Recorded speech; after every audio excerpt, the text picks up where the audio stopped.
السلام عليك يا شهر الله، السلام عليك يا شهر رمضان، السلام عليك يا شهر رمضان، السلام عليك. لا حول ولا قوة إلا بالله العلي العظيم. أعوذ بالله من الشيطان الرجيم. بسم الله الرحمن الرحيم. الحمد لله رب العالمين، والصلاة والسلام على أشرف الأنبياء والمرسلين وخاتم النبيين أبي القاسم محمد، اللهم صل على وطيبين الطاهرين المعصومين، ولعنة الله على أعدائهم أجمعين من الآن إلى قيام يوم الدين. أما بعد، فقد قال الله سبحانه تبارك وتعالى في كتابه المجيد والفرقان الحميد. بسم الله الرحمن الرحيم. الف لام میم ذلك الكتاب لا ريب فيه هدى للمتقين الذين يؤمنون بالغيب ويقيمون الصلاة ومما رزقناهم ينفقون. صدق الله العلي العظيم وصدق الله على المرسلين والحمد لله رب العالمين. سامعین کرام، السلام علیکم ورحمۃ اللہ وبرکاتہ۔ ماہ رمضان المبارک کی آج 3 تاریخ ہے۔ پروردگار عالم آپ سب کو سلامت رکھے، اور جس صورت سے آپ ہمارے ساتھ اظہار محبت فرماتے ہیں، پروردگار عالم آپ کے ساتھ بھی اسی صورت سے اظہار محبت فرمائے، اپنی کرامتوں کا آپ کو مستحق قرار دے، اپنی نعمتیں بے پایاں برکتیں آپ پر نازل فرمائے۔ آج ہمارا یہ سلسلہ تھوڑا سا عنوان ہم نے جو ہے وہ دوسری طرف لے جا رہے ہیں، اور قرآن مجید کا دوسرا سورہ بقرہ کی ابتدائی آیتیں جو میرے موضوع سے متعلق ہیں ان کی تلاوت کا شرف حاصل کیا۔ الف لام میم حروف مقطعات میں سے ہے۔ اس کے بعد ذالک الکتاب لا ریب فیہ، یہ کتاب قرآن مجید جو تمہارے درمیان ہے، اس میں ذرہ برابر بھی کوئی فی نہیں ہے، کوئی کمی نہیں ہے۔ کیوں؟ اس لیے کہ یہ کلام خالق کا ہے، اور کس کے لیے ہے؟ مخلوق کے لیے ہے۔ جب کوئی شخص تبصرہ کرتا ہے، کوئی کمی و بیشی نکالتا ہے، تو ضروری ہے کہ اس کتاب کے مصنف سے زیادہ علم رکھتا ہو یا اس کے برابر علم رکھتا ہو۔ تو اب یہ کتاب تو اس کی ہے جو خالق ہے، ہم اور آپ مخلوق ہیں۔ تو ہم یہ سوچیں اپنے گریبان میں جھانک کے کہ کہاں کل کائنات کے علم کا مالک، اور کہاں ہم ایک ذرہ برابر اس مٹی کے پیدا کیے ہوئے۔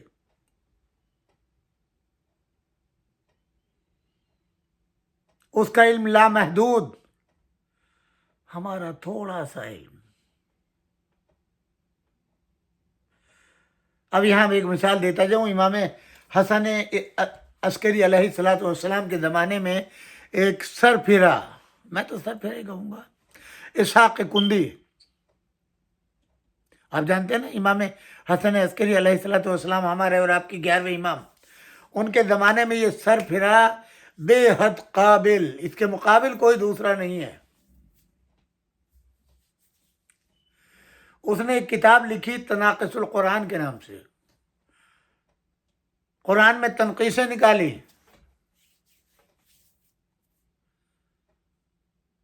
قرآن میں یہ نقص ہے، یہ نقص ہے، یہ نقص ہے۔ وہ یہ بھول گیا کہ وہ مخلوق ہے۔ ظاہری علم کے اوپر اس نے بھروسہ کیا، اور ایسا تکبر پیدا ہوا کہ مجھ سے بڑا عالم کوئی نہیں۔ 20 سال کی محنت میں اس نے کتاب تیار کی، تمام مسلمانوں کے اندر جو ہے ایک بے چینی پھیل گئی، اور اب وہ اسے کمپائل کرنے لگا کتاب کو، اور لوگوں میں جو اہل علم طبقہ تھا ان میں ایک پریشانی پیدا ہو گئی، اگر یہ کتاب منصح شہود پر آ گئی تو کیا ہوگا؟ قرآن کے خلاف۔ کچھ لوگوں نے شکایت امام حسن عسکری علیہ السلام تک پہنچا دی۔ آپ نے فرمایا تم میں کوئی نہیں ہے جو اس کو عمل سے روکے یا اس سے سوال کرے؟ مولا اس کا علم و فضل اور اس کا دبدبا ایسا ہے کہ کوئی جسارت نہیں کر سکتا، ہمت نہیں کر سکتا۔ امام نے ایک نوجوان سے کہا تم آگے بڑھو، تم جاؤ۔ مولا کیسے کروں؟ پہلے اس کی شاگردی اختیار کرو، اس کی شاگردی اختیار کرنے کے بعد تھوڑا سا اثر و رسوخ قائم کرو، انسیت پیدا کرو، محبت پیدا کرو، اس کے دل میں اپنا مقام بناؤ تاکہ وہ تمہیں پہچانے، تمہیں اپنا سمجھے۔ اب یہ روزانہ اس کے قریب جاتا رہا، امام کو خبر دیتا رہا، یہاں تک کہ اسحاق کندی ایک دن بیمار ہو گیا۔ یہ صاحب اس کے گھر تک پہنچ گئے، کہا تم میرے گھر کیوں آئے ہو؟ ان کا حضور درس کے لیے نہیں آیا ہوں، میں آپ کی بیماری کو سن کر آپ کی عیادت کے لیے آیا ہوں، آپ کی خدمت کرنے کے لیے آیا ہوں۔ بہرحال اس نے شکریہ ادا کیا، آ جاؤ۔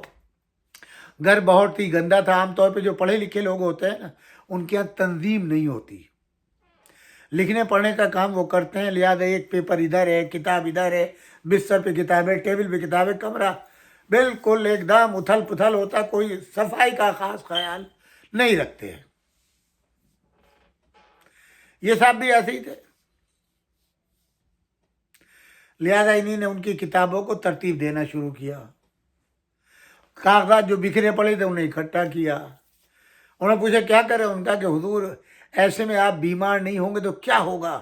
ایسے مقام کے اوپر جہاں ہر طرف کاغذ ہیں، کتابیں ہیں، کھانے کی چیزیں پڑی ہوئی ہیں، تو اس میں جو ہے بدبو بھی آ رہی ہے، آپ کی طبیعت مزید خراب ہوگی۔ انہوں نے شکریہ ادا کیا، صفائی ستھرائی کرنے کے بعد اب ان کاغذات کی طرف بڑھے جو اس موضوع سے متعلق تھے۔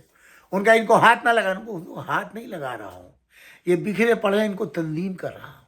اچھا ٹھیک، شکریہ حضور، کیا ہے یہ؟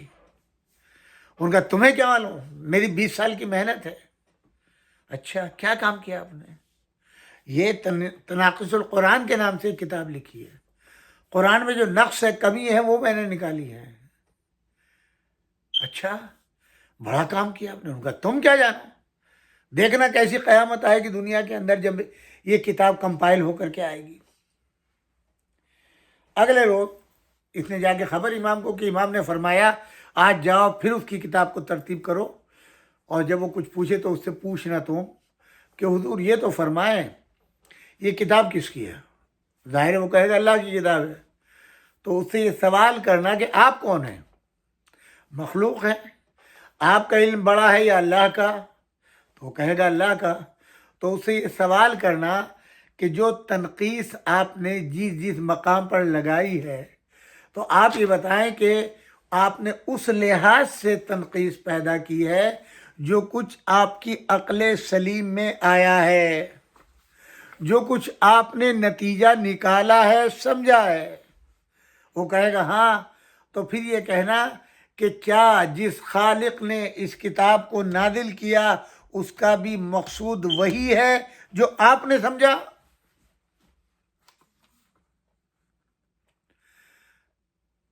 اور اگر وہ مقصود نہیں ہے جو آپ نے سمجھا ہے تو پھر اللہ کا مقصود کچھ اور ہوگا، آپ کا مقصود کچھ اور ہے۔ بھائی اتنا کہہ کے چھوڑ دینا۔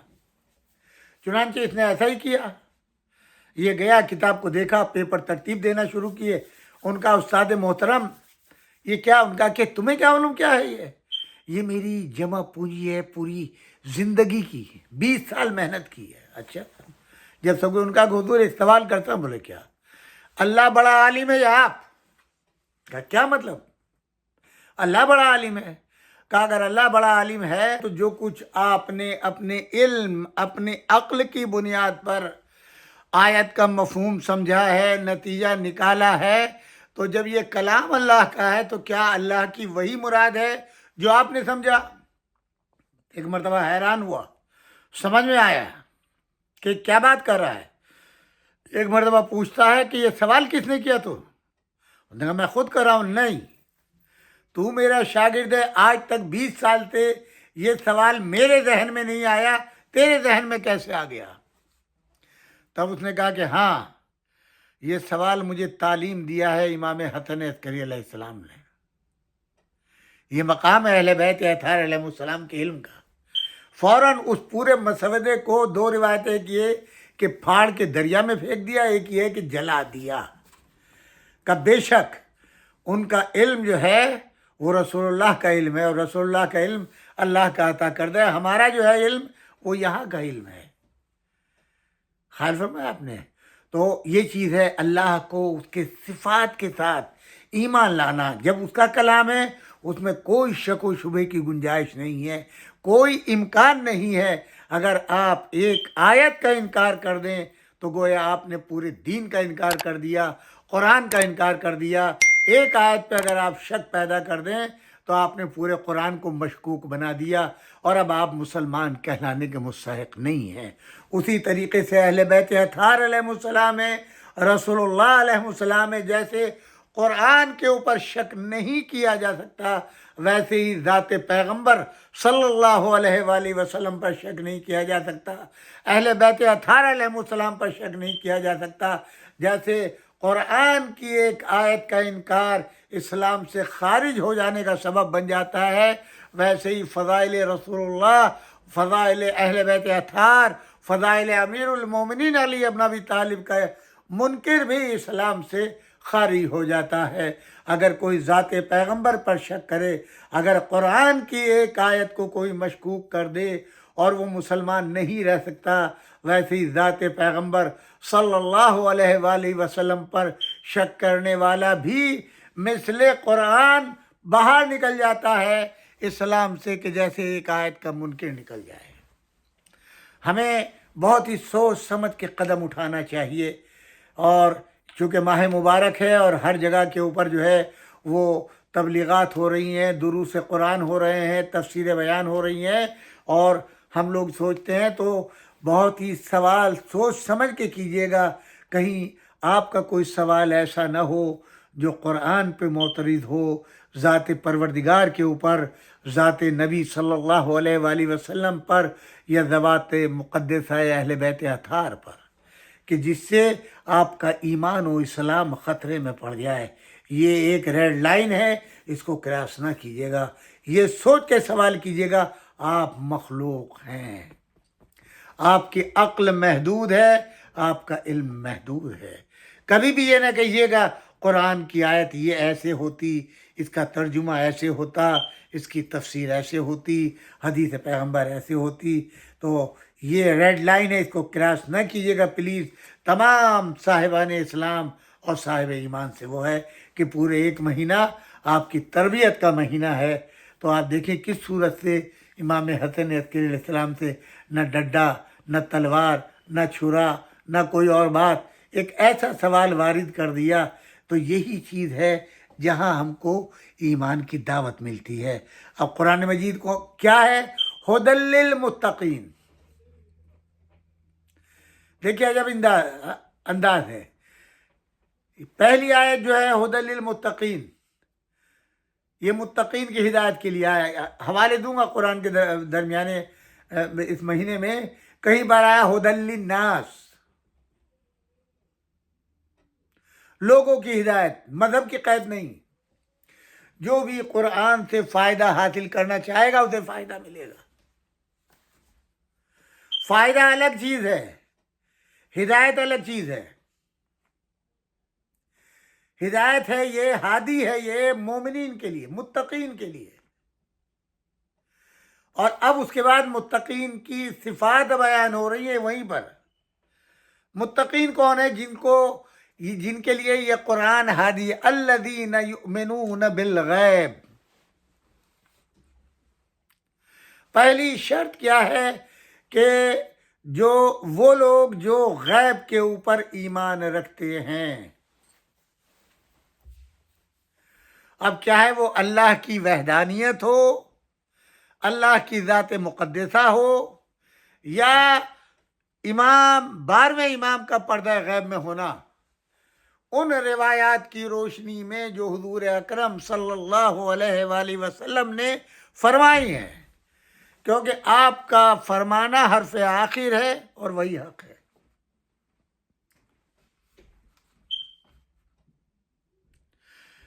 دوسری شرط وَيُقِيمُونَ الصَّلَاۃ، نماز کے قائم کرنے والے، یعنی پابندی وقت سے نماز ادا کرنے والے۔ اس کے بعد تیسری صفت، یعنی غیب پر ایمان لانا کافی نہیں ہے جب تک کہ وہ نمازوں کو قائم نہ کریں۔ غیب پر ایمان رکھنے کے معنی ہے نمازوں کو قائم کرتے ہیں، یعنی وہ اللہ جو غائب ہے، سامنے نظر نہیں آ سکتا، دکھائی نہیں دیتا، جو ہماری آوازوں کو سنتا ہے، ہمیں دیکھتا ہے اور ہمارے حق میں فیصلہ کرتا ہے، ان تمام چیزوں کا اظہار ہوگا۔ ہم اس کی الوہیت کا اقرار کر کے اس کے سامنے سجدہ ریز ہو جائیں، نماز پڑھیں شکرانے کے طور پر، تو دوسری علامت یہ ہے تو اس غیب پر ایمان کی تائید ہوگی۔ اور نمازیں قائم کرنے کے بعد پتہ کیسے چلے کہ واقعی آپ مومن ہیں؟ آپ سمجھیں نماز تو آپ 1000 رکعت بھی کھڑے ہو کے پڑھ لیں گے، جو تیسری شرط ہے وہ مما رزقناہم ینفقون، اور جو کچھ اللہ نے ان کو دیا ہے، اللہ نے اسے ان کو عطا کیا ہے، اور جو کچھ نازل کیا ہے اس کے اوپر وہ جو ہے وہ کیا کرتے ہیں؟ وہ اس مال کو خیرات کرتے ہیں۔ جو کچھ ملا ہے، یہ نہیں ہے کہ پروردگار ہمیں لاٹری نکال کے دے گا، کہیں سے مال غنیمت ہے، جو کچھ ان کے پاس اس وقت موجود ہے۔ ابھی آپ کے پاس کوئی سائل آیا ہے، آپ کھانا کھا رہے ہیں، اسی میں جو کچھ ممکن ہے وہ دے دیجیے اس کو۔ آپ کی پاکٹ میں جو کچھ ہے اسی وقت دے دیجیے۔ یہ مت سوچئے کہ سال بھر کے آخر میں یا کل کو یا کہاں کو، کل کس نے دیکھا؟ ہو سکتا ہے اگلا قدم آپ کا جو ہے وہ موت کے منہ میں جا رہا ہو، منہ میں اگلا سانس آپ کا جو ہے موت کی دعوت ہو۔ کتنی مثالیں آپ کو ہم دے سکتے ہیں، اور کتنے مثالیں آپ کے تجربات میں آئی ہوں گی۔ مین 3 چیزیں بیان کی گئی ہیں۔ اس کے بعد پھر آگے بڑھتے ہیں، والذین یؤمنون بما انزل الیک وما انزل من قبلک۔ اب یہیں پر اکتفا نہیں، اب مومن کی صفات بڑھتے جا رہے ہیں۔ اور ایمان لاؤ کس چیز پر؟ جو کچھ نبی اکرم صلی اللہ علیہ وآلہ وسلم پر اللہ نے نازل کیا ہے، اور اس سے قبل کے انبیاء کے اوپر نازل کیا ہے، کتب سماوی، ان پر ایمان لاؤ۔ وَبِالْآخِرَةِ هُمْ يُوقِنُونَ، اور آخرت کے اوپر کہ ایک دن قیامت کا وہ آئے گا جب یہ دنیا فنا ہو جائے گی، سب کچھ مٹ جائے گا، کوئی شے باقی نہیں رہے گی۔ کل کچھ نہ تھا تو اللہ نے خلق کیا، کل جب کچھ نہ ہوگا تو سب کو وہی اللہ موت دے گا۔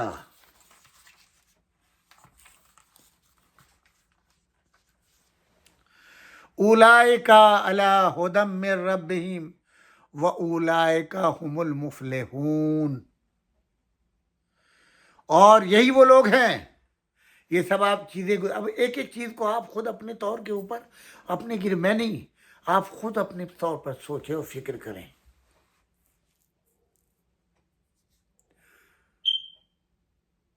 یہی ہدایت یافتہ ہیں، اور یہی لوگ وہ ہیں جو فلاح پانے والے ہیں۔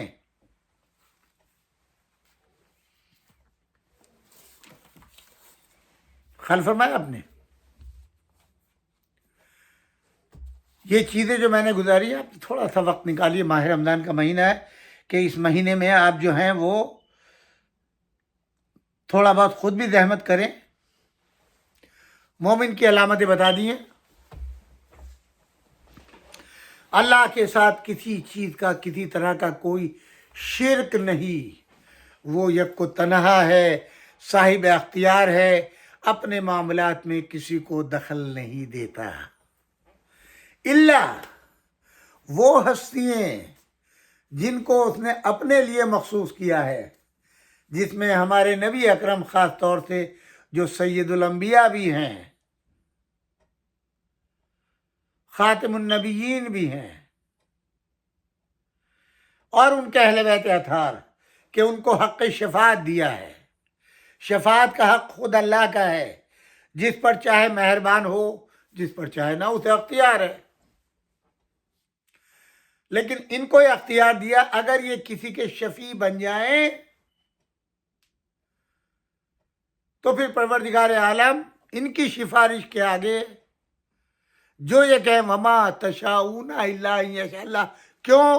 یہ بھی ہر اہرے غیر نتو خیرے کی سفارش کرنے والے نہیں ہیں، یہ تو وہی کرتے ہیں جو اللہ چاہتا ہے۔ کیوں؟ اپنے نبی کے لیے فرما دیا وما ينطق عن الهوى ان هو الا وحی یوحی، یہ کلام نہیں کرتا جب تک اللہ کی وحی ان پر نازل نہ ہو جائے۔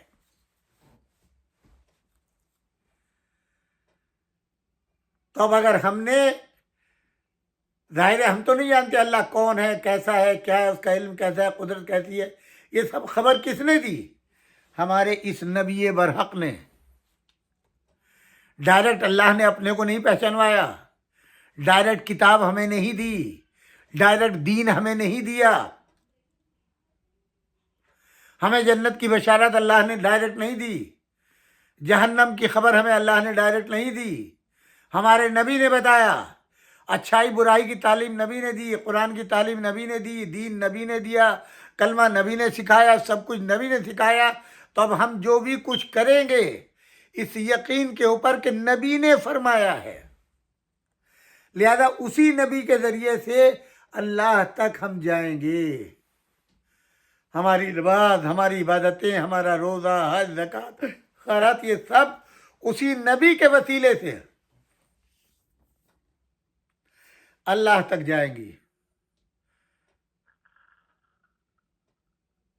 اور جب نبی کے وسیلے جائیں گے تو خالی اکیلے نبی نہیں، بلکہ نبی کے ساتھ دین میں جب قرآن ہمارے نبی کے لیے کافی نہیں ہوا تو وہ جو گواہی کے لیے نبی کی گواہی کس نے دی؟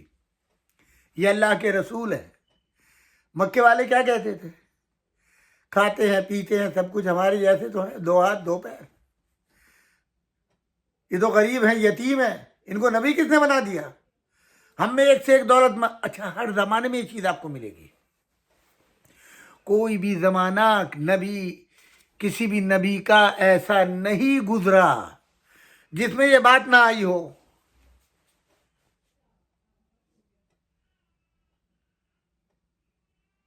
وہ یہی کہتے تھے کہ ہم دولت مند ہیں، ہم خوبصورت ہیں، ہم بہادر ہیں، ہم میں سے نبی کیوں نہیں بنا؟